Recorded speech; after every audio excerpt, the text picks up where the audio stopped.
अस्सलामु अलैकुम वरहमतुल्लाहि वबरकातुहू। फलक टीवी चैनल के नाजरीन, आज की इस वीडियो में बात करेंगे ख्वाब की हालत में अगर कुंवारी औरत, कुंवारी लड़की बच्चे को गोद में लेती है या बच्चा उठाती है तो उसकी क्या ताबीर है। मुख्तलिफ सूरतें हैं और मुख्तलिफ ताबीरें हैं। अगर कुंवारी औरत ख्वाब की हालत में बच्चे को नंगा उठाए तो इसका मतलब ये है कि उसे इशारा हो रहा है जल्द उसकी शादी होगी।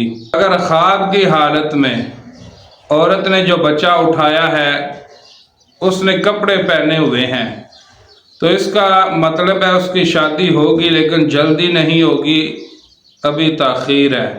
अगर ख्वाब की हालत में औरत बच्चे को गोद में लेती है और उस बच्चे को जानती है कि ये फ़लाँ का बच्चा है, मेरे फ़लाँ रिश्तेदार फ़लाँ अजीज़ का बेटा है, तो इशारा हो रहा है उसकी शादी अपनों में होगी।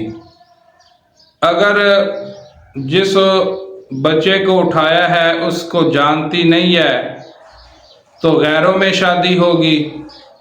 इसी तरह अगर शादीशुदा औरत छोटे बच्चे को या फिर बच्ची को गोद में उठाए तो ये मालो दौलत पर ख्वाब दलालत करता है। परेशानियां, रंज, मुसीबत, तकलीफ़ें दूर होने पर यह ख्वाब दलालत करती है।